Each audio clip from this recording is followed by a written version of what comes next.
Sometimes love isn't about blood. It's about sacrifice, pure, selfless sacrifice. And sometimes, just sometimes, the biggest mistake we can ever make is realizing the truth too late. Don't wait for the truth to lose the people you love. Her name was Sophie, and this is her story. And her mother, Maria, was her entire world. They weren't rich in the way the world measures such things, but they were happy, genuinely deeply happy. The mornings were quiet, just the sound of the world slowly waking up. In their small kitchen, the scent of cinnamon and old wood always lingered. Maria would stir the pot with a grace that made every simple meal feel like a feast. They walked together, two small souls against the tide of a busy world. The walls were thin, but they were filled with the echoes of Sophie's laughter, a sound that could pierce through the darkest of clouds and the coldest of nights. They lived in the quiet spaces between heartbeats, where love doesn't need a golden frame. Maria looked at her daughter and saw an entire universe reflected in her eyes. Maria taught her that the best things in life aren't things at all, a future she was crafting with tired hands and a tireless heart. Every stitch of Sophie's clothes was a prayer, whispered in the silence. Every shared secret was a treasure chest locked with a gentle smile. Memories are the only currency that never devalues. And in that home, they were millionaires. But the world outside, it was cold and often indifferent. It didn't know the warmth of their small candle, struggling against the shadows. Even when the rain lashed against the glass, their hearth remained warm. Sometimes Maria would pause, as the steam rose like memories of what could have been. She knew the weight of the silence that comes when the day finally surrenders. Yet, as long as Sophie breathed, Maria's world remained whole and unbreakable. Hope is a small thing, but it has the strength to crack through concrete. Sophie was the living testament to a love that asked for nothing in return. They were a story written in the margins of life, beautiful and utterly theirs. Maria's strength wasn't loud. It was a steady hum in the background of Sophie's life. Love isn't the absence of struggle. It is the presence of a light that refuses to fade, a light that burns brightest when the world is at its darkest. They found their fortune in the simple act of belonging to one another.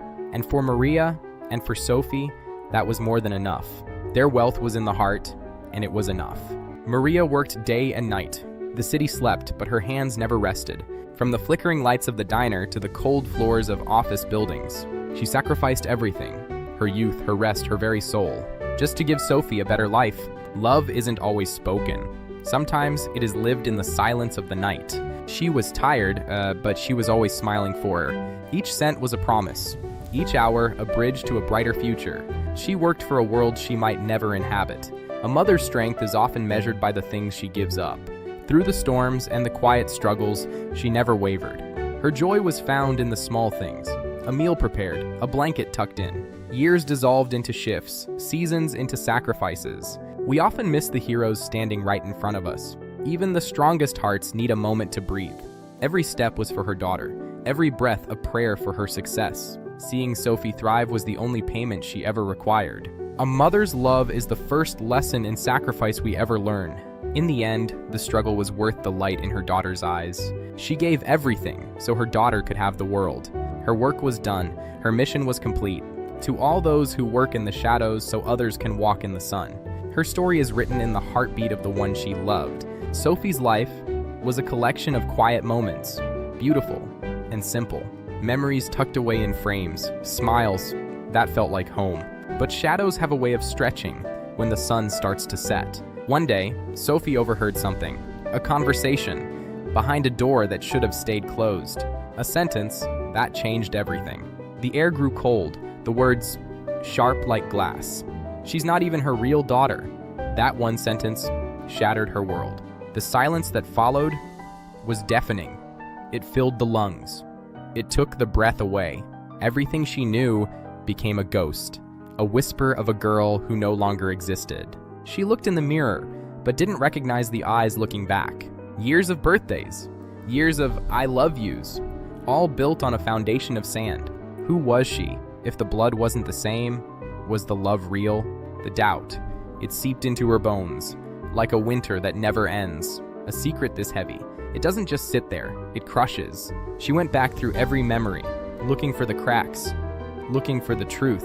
But the truth, isn't a destination. It's a wound, and wounds, they need time. Sophie learned that day that identity isn't just about where you come from.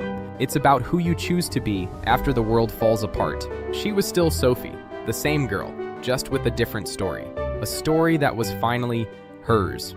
Painful, but real. Because sometimes the truth doesn't set you free. It just shows you where you are. The final light slowly fades into the deep and silent black. Sophie thought her mother had lied to her entire life. Every memory, every childhood smile, now felt like a carefully crafted illusion. She felt betrayed, completely and utterly betrayed. The woman who held her hand through everything was suddenly a stranger. Angry. She was just so very angry. The fire inside her burned through years of carefully built trust. Broken. Her entire world was broken. How do you piece together a life when the foundation was never real?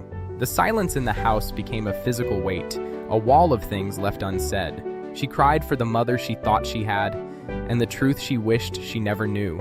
Every bedtime story, every secret shared, they were all tainted by the lie. It started with a single letter, a paper trail of a life lived in the shadows. "I did it to protect you," her mother had said, but protection felt a lot like prison. Secrets have a way of poisoning the people who keep them, and the people they are kept from. The comfort of home had vanished, replaced by an unsettling, hollow emptiness. She walked for hours, trying to outrun the echoes of her mother's voice in her head. Healing isn't about forgetting the lie, it's about learning to live in the truth. She looked at the house. The windows that once held warmth now felt like hollow eyes. She watched the past turn to ash, a slow, painful release of the life she used to know. The truth is a heavy burden, but it is the only thing that can set you free. Sophie took the first step into a world that was messy and honest and real. Her mother watched from the shadows, knowing some bridges can never be rebuilt. Sometimes, the cost of the truth is everything you thought you were. She realized that being broken wasn't the end. It was the beginning of something new. She would write her own story now, one where the words were her own. Trust is fragile, but the human spirit is resilient. It learns to bloom in the cracks. The anger was still there, but it no longer defined her. She was more than the lie. The horizon was wide, and for the first time in her life, Sophie wasn't afraid to look at it. We are not the stories our parents tell us. We are the choices we make when those stories fall apart. The truth is a fire. It destroys the old to make room for the real. It started with a sound, a heavy suitcase dragging across the cold floor, and just like that, she left. The echo of that door closing became the only soundtrack to a childhood that ended too soon. I waited by that window for days, hoping the shadow at the gate would finally be her. But the house only grew larger, the hallways grew longer, and the silence, it settled in like dust. Sophie grew up in the shadows of a house that forgot what laughter sounded like. While other children had hands to hold, Sophie had memories that were starting to fray at the edges. Years passed. Each mark on the wall a testament to a daughter growing up in a void. Birthdays came and went without a card. Christmases passed without a gift. The world kept turning, but for Sophie, time was a loop of waiting for a ghost. Somewhere, in another city, in another life, a mother was aging. But she was a stranger to the girl she left behind, a ghost with a heartbeat. We think time heals all wounds, but some wounds are just too deep for time to reach. The mirror showed a different girl now, a woman built on the architecture of absence. Without a single call, the phone stayed as silent as the grave. Without a single visit, not even to say sorry, not even to say goodbye. The childhood home became a museum of what could have been. Memories are cruel things. They stay sharp even when the people in them go soft and gray. Sophie realized that she wasn't waiting for her mother anymore. She was waiting for the girl she used to be. So she packed her own suitcase. She didn't look back at the door that had closed so many years ago. The silence didn't end, but Sophie finally learned how to live within it. Because sometimes the hardest part isn't the leaving, it's the years of staying silent. One day, someone knocked on Sophie's door. It was her mother's friend. "You deserve to know the truth." Maria wasn't her real mother, but she chose her. She chose to be her mother. She saved her, and she never looked back. Raised her like her own, and that sentence Sophie heard, it was taken out of context. The weight of a decision can sometimes take miles to truly feel. Sophie ran. She ran as if the distance could outpace the truth. But the truth is a shadow, and it follows wherever you go. Rain blurred the neon lights of the city, but her vision was clear for the first time in years. Each step was a heartbeat, echoing in the cold, unyielding air. She remembered the warmth of that kitchen, the scent of home, the way the light hit his face in the morning, the safety of his gaze, and the silence she left behind. A silence she thought was freedom, but freedom without him felt a lot like being lost in an endless winter. Her breath hitched, the cold finally reaching her lungs. The tears finally came, hot and bitter, against the freezing night. Her heart, it didn't just break, it shattered into 1,000 jagged pieces. She stopped under a flickering street lamp, the world spinning around her. The realization hit her with the force of 1,000 storms. She had walked away from the only person who truly saw her, who knew her soul, the only person who truly loved her, and she had left him for a phantom. We often flee from the things that ground us, terrified of the depth. We are scared of the stillness, because in the silence, we have to listen. Now, the stillness was all she had left, a hollow, aching quiet, and the road back felt longer than the distance she had run. Regret is a heavy companion. It doesn't tire, it doesn't sleep. And tonight, Sophie was walking alone with the ghost of what she lost. The light she abandoned may never burn for her again, because some hearts, once shattered, can never quite fit back together. She left the only person who truly loved her, and the world felt empty. Regret is a long road home.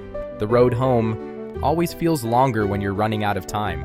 Every heartbeat, every ticking second felt like a judgment. When I finally reached her, it was almost too late. The smell of antiseptic and old memories filled the room. The silence was heavier than the noise. Mom, I'm sorry. I'm so sorry. I reached for her, praying for one more second of warmth. Maria smiled. It was a smile that carried a lifetime of forgiveness. Weak, but full of love. She didn't need words. "You came back," she whispered. It was all she ever wanted. I remembered the fields, the way she used to hold me when the world felt too big. Years lost to pride, months lost to distance. We think we have forever, until we're staring at the sunset. She wasn't angry. That was the hardest part. I sat there, listening to the rhythm of her breathing. I told her everything, all the things I had kept locked away in the silence. The room felt smaller, more sacred, as the night went on. The stars watched over us, silent witnesses to a final piece. She taught me more in those hours than I had learned in a decade of running. Love isn't just a word. It's a presence. It's showing up. As the dawn broke, the weight of the world shifted. She closed her eyes, and I knew she was finally home. The hardest lesson is letting go of the things you just found. But she left behind a light that no shadow can touch. Go home. Tell them you love them before the silence takes over. Don't wait for the road to get shorter. Start walking now. Forgiveness is the bridge we build, across the gaps we left behind. I'm glad I made it. I'm glad I said it. In the end, love is the only thing that stays. Sometimes, the end is just a new beginning. Sometimes, the people we hurt the most are the ones we love the most. We carry our pride like armor, never realizing it's actually a cage we've built for ourselves. We assume there will always be a tomorrow, but time is a thief that takes the light before we're ready. And sometimes, we don't realize the truth until it's too late. The silence that felt like a choice suddenly feels like a sentence. Don't let the silence become the only thing they remember about you. Speak before the shadows take the words away. Speak before it's finally too late.